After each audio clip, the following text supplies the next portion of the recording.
good evening, everyone, dear professors, dear Billy, dear Antonina, dear participants, dear all those joining online and those joining us here in person. Thank you very much for coming here today for our International Security Dialogue. It is a pleasure to welcome you here under my dual position as both the President of the Society for International Security of the Vienna School of International Studies and as a strategic program coordinator at the International Security and Conflict Analysis Network.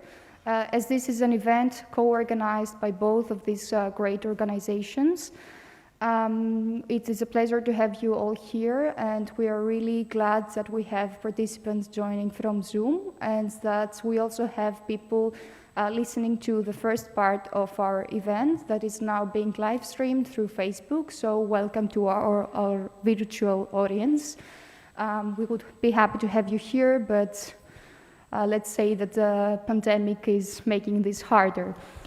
So welcome again. My name is Florin Zaragianni, and I mentioned my positions. And let me introduce the invited speakers and the organizers, starting from Billy Batware, Program Officer at the United Nations Office for Drugs and Crime and the founder of iSCAN.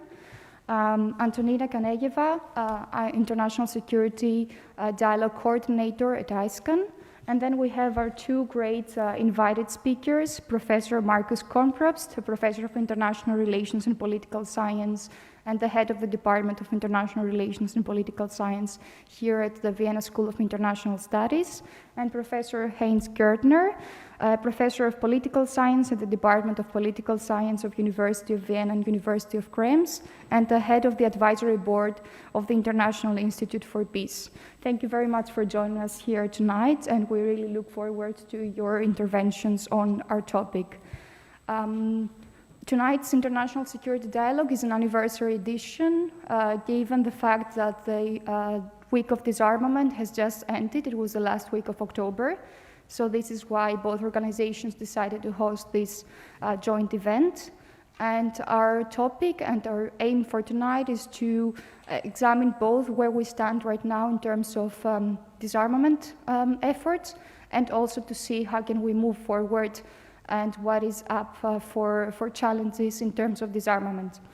And just before I pass on the floor to Mrs. Kaneyeva here to introduce iSCAN and the whole concept of international security dialogue, let me introduce the Society of International Security. As mentioned, is a student society operating within the Vienna School of International Studies.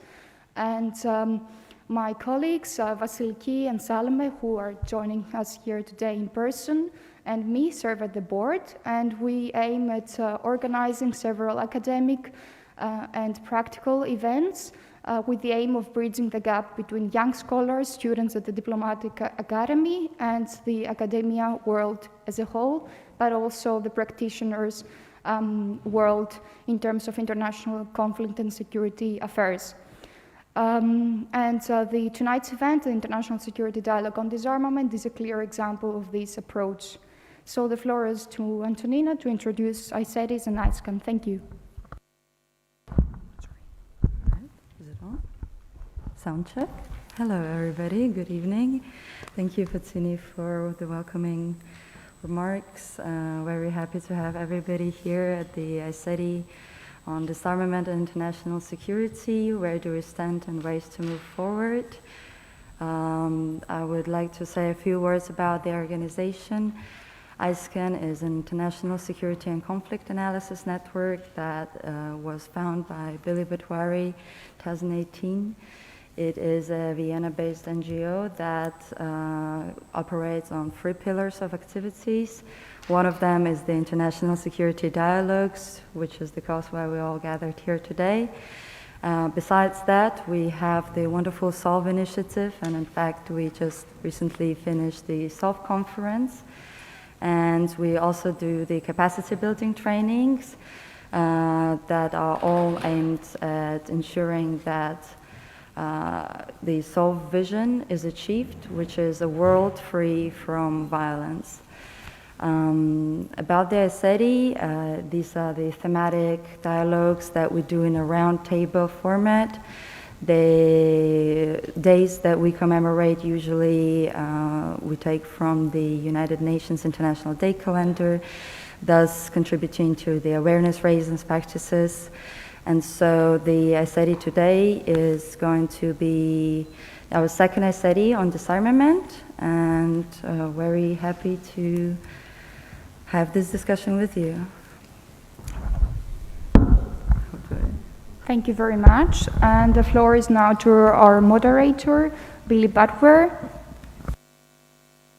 Thanks so much, Foteni and Antonina, for that kind of introduction.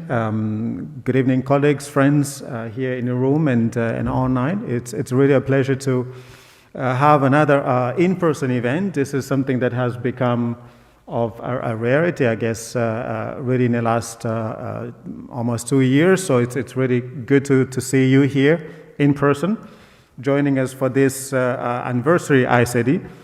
My name is Billy Batware, and I'm a program officer, as Foteni already mentioned, at United Nations Office on Drugs and Crime here in Vienna.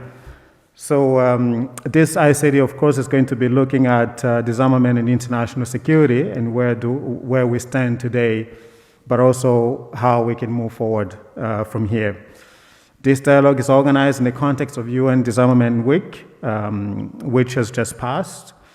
And it's also very much timely, as we can say, because as we know right now, you just have to look around, certainly international security environment is deteriorating, and partly also exacerbated by COVID-19 pandemic, which of course has increased vulnerabilities to insecurities around the world. Most of today's, as you know, conflicts are of course fought within countries. You just have to really take your pick, whether you look at Africa, the Middle East, and different other parts of the world. And of course, with devastating consequences on human rights and well-being of civilians. At the same time, military spending is at its highest point since, I believe, the Fall of Berlin War. We have some speakers here who will probably collect that particular fact if it's not true. And the non-proliferation regime is threatened certainly by countries that are convinced that weapons of mass destruction make them safer. And we have some experts in the room as well who will help us to understand that particular context. So in response to these challenges, the Secretary General of the United Nations has launched a disarmament agenda called Security, Our Common Future, an agenda for disarmament, which outlines a vision of disarmament actions that help set the world on a path towards sustainable peace for all. The agenda has 4 pillars with concrete and practical measures to be achieved, especially through partnerships. I gave it a go to kind of try to formulate these 4 pillars into a sentence that I called Saving Human Lives for Future Generations Through Partnerships for Disarmament. So the 4 pillars are disarmament that saves humanity, disarmament that saves lives, disarmament for future generations, and of course, strengthening partnerships for disarmament itself. So in this spirit, it's really a great honor to be in the company of Professor Kornprobst and Professor Gärtner, both of whom I know very well for many years already, to help us really make sense of this very important topic.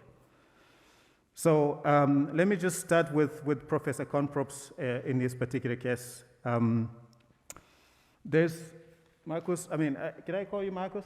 I know him for so many years. It's so difficult for me to refer to him as Professor Kornprobst. No, you should.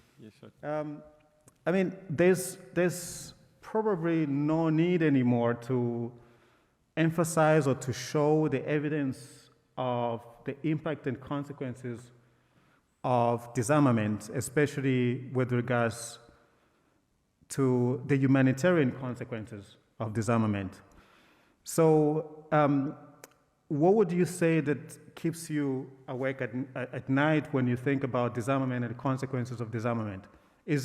What are some of the main challenges that we're facing today with regards to this topic? Yeah, Billy, thanks a lot. No, that's a very good question. It's a big question, actually. And probably my gut instinct, my first answer would be nuclear weapons, and very much along the lines as the humanitarian initiative has sketched it, in terms of so that nuclear accidents can always happen. Yeah. Not even to speak of escalation ladders and anything like that. But since I have about 10 minutes to answer this question, let me be a bit broader. So I sat down and thought, okay, the event is about disarmament. So it's not just about arms control or something. So that's what lots of strategy people and everything always talk about, but it's actually about disarmament. So, and if we move now from basically weapons category to weapons category, from small to large, where do we actually stand now in terms of disarmament? So then I started my little overview with small arms and light weapons, yeah? So ranging from a pistol to a grenade, something like that, anything that you can carry. Accounts for half of violent deaths worldwide. It's actually a very large number. Causes 90% of civilian victims in armed conflicts. How many of these small arms and light weapons do we have? About 1 billion worldwide, and only 85% of those are in the hands of civilians, not of the military, so more difficult to control. There are attempts to kind of restrict this somehow, the arms trade treaty, for example. But we're obviously very, very far away from any kind of attempts of disarmament in that regard on a global scale. On a local scale, okay, so when it comes about this, decommissioning weapons and everything, peace building, but on a global scale, very, very far away from that. If we move to larger conventional weapons, so landmines, bombs, shells, rockets, cluster munition, and so on, then of course they're even more destructive, much more destructive. And if you want to know, think about images, First World War, Second World War, then you know what these things can do. And obviously, today's generation of conventional weapons can cause much, much more devastation than that. What do we have there? There we have a convention, and I always have to look at my notes in order to tell you the exact name of it. It's the Convention on Prohibitions or Restrictions on the Use of Certain Conventional Weapons, which may be deemed to be excessively injurious or to have indiscriminate effects.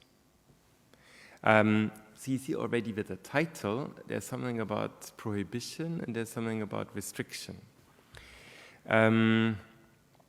There are about 125 state parties, so that's pretty okay, but there is no verification, no enforcement mechanism. And then as a result of that, then you got more conventions, yeah? Because it didn't work all that well with the landmines, you got 1997 then the Convention on the Prohibition on the Use, Stockpiling, Production and Transfer of Anti-Personnel Mines and their destruction. So this now really is a prohibition treaty, it's a disarmament treaty. The same then in 2008 with cluster munition. If we move on to the weapons of mass destruction, and let's say we go to biological weapons, then so biological weapons basically means you use a living organism in order to kill people. You basically hope that spreads within a population and perhaps across populations. So have been used in the past, for example, by Rhodesia in its dying days of white minority rule. Since 1972, we have a biological weapons convention, and that is very much also about a prohibition, so it is about disarmament, and widely considered to be quite successful. We move on to chemical weapons, and chemical weapons taboo, if you want to call it like that, codified into international law, is much younger. And so chemical weapons convention, also very much about disarmament, so prohibition of the development, production, stockpiling, and use of chemical weapons, and their destruction, international organization in charge of it. But when you now look at the records, then there are more holes and gaps in the implementation. Yeah? So Skripal, Navalny, for instance, is quite clear that they were targeted by the Russian government, elements close to the Russian government, with Novichok, quite recently, last 3 years. So that's a toxin that amounts to a chemical weapon. Syria. Depending on the independent inquiries that you look at, it's between 38 and 85 chemical attacks altogether. The overwhelming number, something like 98% committed by the government of Bashar al-Assad, mainly with chlorine, and about 2% by the so-called Islamic State, especially with sulfur mustard. And now we come to nuclear weapons. And if you look at my overview thus far, so with weapons of mass destruction, biological weapons prohibited, chemical weapons prohibited, nuclear weapons, one would think, given its enormous destructiveness and its potential for destructiveness, that really is the weapons category that has to be prohibited, right? But it's not quite like that. So when we look at multilateral instruments, there's obviously the Treaty on the Non-Proliferation of Nuclear Weapons. And the funny thing with the NPT is ultimately there are these 3 pillars and there is just no agreement among participating parties on the priority, to put it very mildly, of these agreements, right? So for nuclear weapon states, it's first and foremost a non-proliferation treaty. For those without nuclear weapons and without an umbrella of nuclear weapons protecting them, it is, amongst other things, most definitely a disarmament treaty, Article 6, and also a treaty for the peaceful use. Then, of course, there is the Comprehensive Test Ban Treaty, not in force, partially operational. And then, of course, there's the Treaty on the Prohibition of Nuclear Weapons, which I think has been a great success, actually. But there's obviously no single nuclear weapon state a part of it, and no single nuclear weapon state is considering acceding to it. On a positive note, there are many nuclear weapons-free zones. I think that has been an encouraging development over the last decades. If you add to that bilateral instruments are really under strain. So anti-ballistic missile treaty no longer with us. New START has now been extended to 2026, but it was a really difficult thing to do. Open Skies Treaty, quite important for confidence building measures between the United States and Russia. US withdrew in 2020, Russia in 2021. There are the issues about states that appear to come to a nuclear threshold or have already surpassed it. North Korea, there's really actually no plan about what to do. With Iran, there is a plan what to do, the Joint Comprehensive Plan of Action, but there are obviously all kinds of problems about implementing that, and probably we're going to discuss quite a bit of that later on. Now, what are you going to do when you look at such a record? Because the record overall is actually fairly discouraging. Yeah? I mean, especially when it comes to the nuclear weapons, but even when it comes to the small arms and light weapons. You can be obviously fatalistic, right? So you can say, okay, ultimately it's about great powers. It's a great power game, and great powers do have nuclear weapons, some non-great powers also have nuclear weapons, but without great powers, you're not going to be able to move forward. You could make a similar argument with basically any other weapons category. I'm not a big fan of the fatalistic attitude.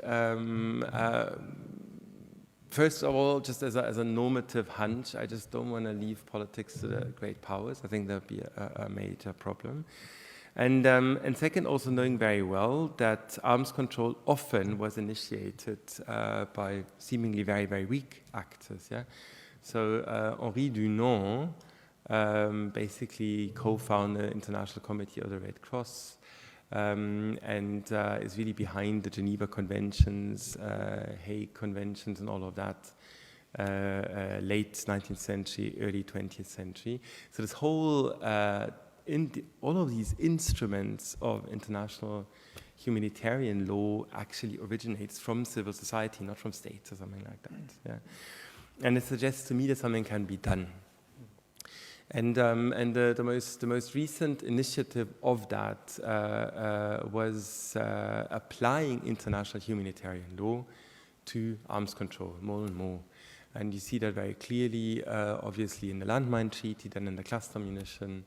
You saw it in in iSCAN, so the transnational civic society network pushing for the prohibition of nuclear weapons, and you see it actually now also in attempts to do something about autonomous and semi-autonomous weapons. And their argument is actually very easy. Yeah? That when it comes to weapons categories, then we should not look at whatever calculations of national security, but we should look at the security for humanity and for human beings. And when it comes to that, then obviously a nuclear weapon, well, has catastrophic consequences, as the movement always put it. And I found it actually quite refreshing to observe a little what went on in the nuclear field. That say the conference that basically prepared a humanitarian pledge, and then from the humanitarian pledge, then everything went towards negotiating the treaty, and the humanitarian pledge was done here at the Hofburg in Vienna. And great powers actually didn't have much to say against that argument. Yeah. So the argumentation was very weak. And that makes me hopeful for the future that this lens, a humanitarian lens, can actually uphold and may actually be able to lead to more initiatives and perhaps even to sway those who have not been swayed thus far. So I leave it there, and we can obviously discuss a lot, and you can feel free to call me someone utopian and God knows what. I'll try to find an answer to that then later on as well.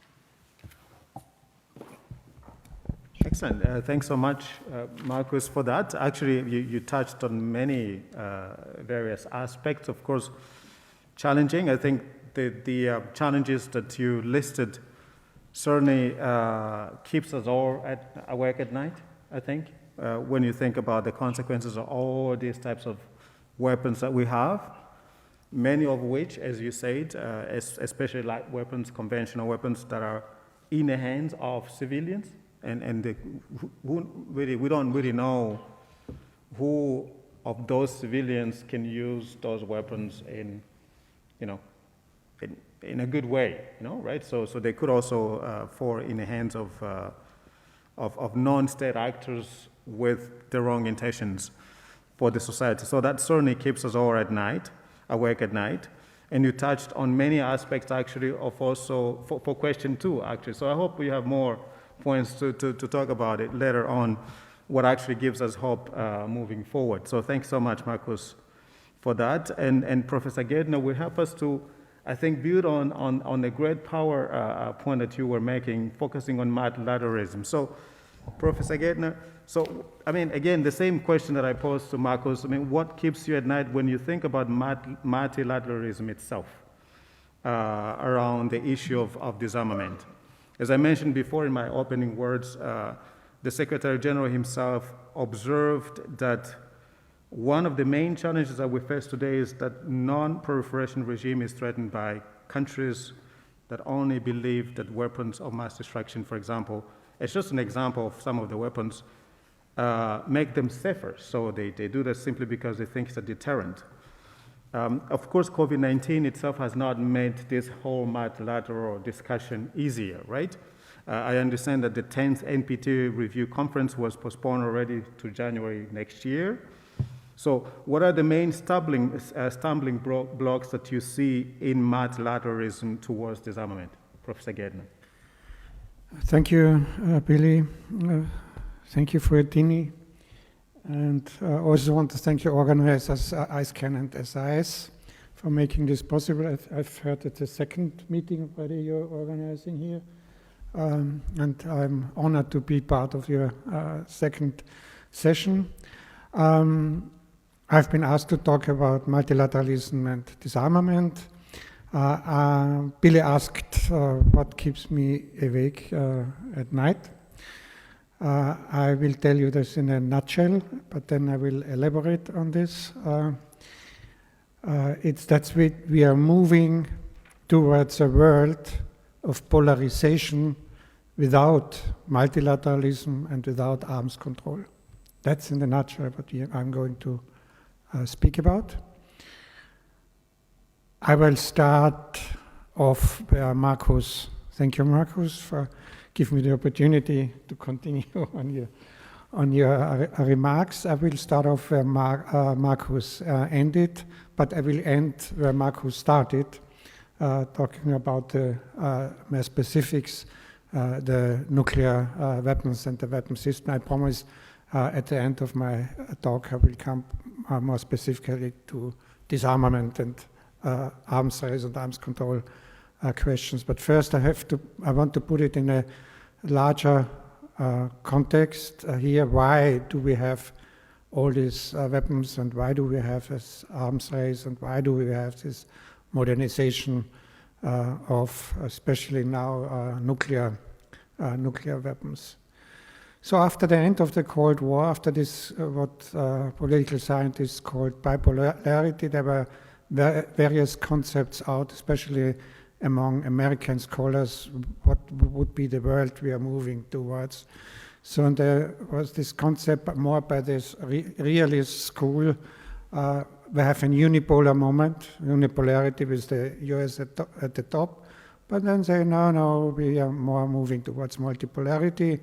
But then, of course, there have been studies out already saying a multipolar world would even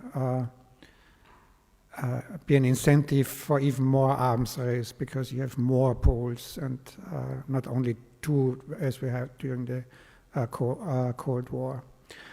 These were the realists, but we also have these idealists, this liberal school. They said, no, that's not all about great power conflict. It's about democracy. But some said, okay, we have to have a world of democratic states. So you remember this Fukuyama, the end of history. And some said, but you have to have a leading power, a leading democratic power in order to sustain this world of democracies. Others would say, no, these values, democratic values, are already so strong we don't need a leading power anymore. So that was John Eikenberry, and the one who said we need a leading power was Robert Kagan. So we had these liberal and realist ideas, and then 9/11 came. And then after 9/11, there was lots of debate. The main threat are not the big powers anymore, it's the terrorism. So we had a decade about terrorism mainly, but it didn't end. However, when Obama came into office, and especially then with Trump, great power conflict was back. So terrorism was with us, but great power conflict has been seen as a main threat if you look at the security strategies, especially in the US. What does great power mean? What does it imply? It implies of great power conflict. It implies polarization. So President Biden made it clear, because he continues basically the threat perceptions which have been mapped out by Donald Trump, especially with the focus on China. He said no one in the world should catch up with us or even take over. Not China, no, not anybody else. This was a very realist statement, but he wanted to underpin it with the other school, with the idealist school, so that we have to create an alliance of democracies. So you have this polarization of great powers, but you have this polarization is characterized by an alliance of democracies, of course, against autocracies like China or Russia. During the Trump era, multilateralism has been lost. So he abandoned many multilateral treaties. To very few of them Biden returned, like the World Health Trade Organization, World Health Organization, or the Paris Climate Accord. However, we do see the conflict within these organizations as well, between China and the US, especially. There's a polarization, as well as what we have here in Vienna, the OSCE. There's a polarization in the OSCE here as well. When it comes to Russia, the conflict with the West and the US and Russia. And this alliance of democracies, of course, is the opposite of multilateralism, because it's exclusive. It excludes other states. Multilateralism is inclusive. It should include all the states when we look at the United Nations, for example. So it is a concept, in spite of the claim of President Biden that he supports multilateralism, the alliance of democracy does not support this idea. Nevertheless, this alliance of democracy does not really hold what it promises, because when it comes to China, many autocracies are on board as well, like Vietnam, still a communist dictatorship, or the Philippines of Duterte. But also when Biden comes to the NATO summit and says, oh, we have common values, and we are alliance of democracies, NATO, but then the next day the European Union will come out and say, hey, Hungary, Poland, Turkey, they don't share our values. So you see how there's a lot of hypocrisy behind this idea. So what is the analogy here? The analogy is, some would deny this, but there's lots of evidence that I would support this, that we are moving towards a new Cold War. Most of the features are here already. So we had communism in the old Cold War, communism against capitalism, market economy against state economy. Now we have democracies against autocracies, what was the same basically during the Cold War as well. More or less, it's a geopolitical conflict. But the situation is now much more complicated, because at that time we had two poles, opposing poles. Now we have three poles with China and Russia, and the United States faces two fronts, which plays a role when we talk about arms control as well. So, tripolarity, multipolarity, without multilateralism and arms control. So now, basically now I'm coming to your first part, to the nuclear weapons and weapons. Basically there is no real, I'm not talking about biological weapons and chemical weapons. Markus did this very well already, and landmines and cluster bombs. Even I have to say, all these treaties have not been ratified by the US. So multilateralism is very limited. If Biden would take it seriously with his multilateralism, he would ratify landmine treaty, cluster bombs treaty, the comprehensive test ban treaty. many other treaties, so which have not so much to do with disarmament. So we do not have a nuclear arms control anymore. The only thing left is the START Treaty, the Treaty on Strategic Nuclear Warheads, which limits the warheads of each side to 1,550, which basically is a freeze. My hunch is if you don't have this treaty, that would basically remain on the same level, the number of nuclear warheads. Both sides don't want really to go beyond this on this level. Also, President George W. Bush abandoned the anti-ballistic missile treaty, which was a cornerstone for the deterrence during the Cold War. So it enables states to do a first strike and to catch up basically second strike. So it encourages first strike capabilities, what the IAM treaty should deny. It makes it easier for a nuclear first strike, because there was always the danger of the second strike. If you can stop the second strike, so you encourage to do the first strike. So that's basically the idea. Very dangerous, and I really don't understand why is not much more opposition here in Europe against, and in Asia against this abandonment of the INF Treaty, the Treaty of the Intermediate Nuclear Forces Treaty.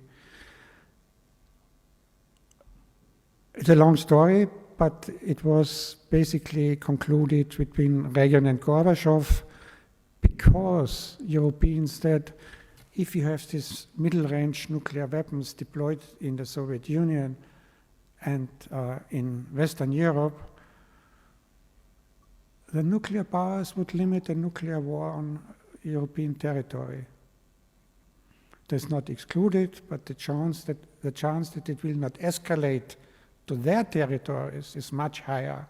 So they were able to make the nuclear weapons smaller, put it on tactical nuclear weapons or medium-range nuclear weapons, and say, okay, if we have a nuclear war, a reaction on a conventional attack, whatever what this scenario was discussed at that time, then we might want to limit it to the European territory. That's why there was a huge peace movement in the 80s, and also European governments late, but found out that it's not to their advantage if these missiles are deployed, even so the Europeans in the first place wanted to have them, because the Soviets have the SS-20, we want to have something else at Pershing and Cruise, but then they found out, hey, they can use it only on our territory, so they were opposed it. Treaty was concluded, so that was the only treaty which really abandoned the whole category of nuclear weapons. Now, the treaty is abrogated, the US withdrew, Russia withdrew, so there is a possibility now to deploy them on European territory, but in the first place on Asian territory, because the idea was mainly, behind this was mainly China. So you can deploy these missiles on the territory of allies, South Korea, Japan, Australia, in the back countries, because the Chinese have most of their nuclear capabilities is based on this medium-range nuclear weapons. So it will be an arms race, definitely in Asia, if this intermediate nuclear missiles will be deployed. It's possible that they do it in Europe as well, and I am surprised that European governments, NATO, European Union, more or less accept this, because they say the Russians cheated, why shouldn't we abandon this treaty? So, no nuclear arms really control anymore. And now we have this, I'm finishing soon, now we have these new weapons, the hypersonic weapons, what you have heard in the media the last couple of weeks. There was a media, China has it, but the US had it for a long time. Russia has them. So it's basically a system where you can put conventional or nuclear warheads on a gliding system, which is very fast and can cover basically the whole world. So now nuclear weapons and conventional weapons are being blurred. So, and these hypersonic weapons not even could defend it by missile defense system because it's not a ballistic system. It's not a ballistic. And arms control is almost impossible because if you have the strategic ballistic missiles, you can do this traditional arms control, what is a part of the START agreement. With hypersonic weapons, it's almost impossible. How do the country which sees this hypersonic weapon coming in know whether there is a nuclear warhead, a conventional warhead on it? So the immediate reaction would be, I respond nuclear. It's to be on the safe side. Also, smaller states who don't have the capabilities to develop these high tech weapons, they would say, I have to have a strong weapon against this hypersonic threat. So I go nuclear. So it will be a nuclear arms race before us because of this hypersonic weapon. So my last observation here is now more, which is even more sober. We don't have an arms race in the literary sense. The other side doesn't look what the other side has and I react and the action-reaction. That's not happening. What is happening, each side is thinking what the other side could have in 10, 15 years. And now I have to react already what's might happen in 10, 15 years. So I develop my own weapon systems, not on the basis what the other side has, but what I think what would be necessary for me. So it's a kind of autism here, an automatic arms race. And if one side would disappear and the other side would not know about it, this arms race would go on anyway. So, but we have three parties now in this arms race. I have some optimistic notes as well, but I keep them for later. Excellent. Thanks so much, Professor Gärtner, for those insights as well into what keeps you at night. And I think it's clear that also that keeps all of us at night. And especially, I think it's quite hearing from an expert such as yourself to know, to kind of hear that we basically are losing, or we don't have anymore the nuclear arms control anymore. I mean, how do we then deal with this whole issue? And the innovation, of course, in the modernization of new weapons. I mean, this is a new normal nowadays, as we can see all over the place.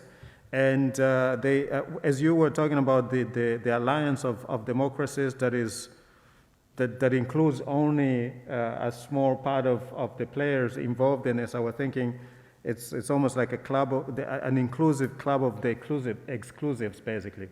So, and from my experience as someone who analyzes conflicts, we always understand that if you cannot solve any type of conflict if you are leaving some of the key players out of the game, it simply is not possible. The solution would be short-term always. So in the long term, we will continue to have this particular issue. And as you were also speaking, one of the things that I read also as I was preparing for this was that when you think about the investment in military spending, you put it into context of everyday life, basically, in the context of COVID-19, sustainable development goals, obviously. Apparently, the spending, the military spending, even during COVID-19 time, would be enough to cover everyone around the world with regards to provision of vaccine. Everyone. Basically, every population, every person in the world. The military spending per year would cover that particular cost. And we're still struggling there. We have a lot of people in Asia, in Africa, who simply do not have access to the vaccine. So just to put it into context. And also, if you put it into context of the SDGs themselves, the military spending could actually cover the cost that we need to alleviate poverty around the world. That is basically the consequences as well, for me, also what keeps me awake at night when you think about disarmament and the investment that we put in there, in armament as countries, as in contrast to the other issues that we face every day within the society.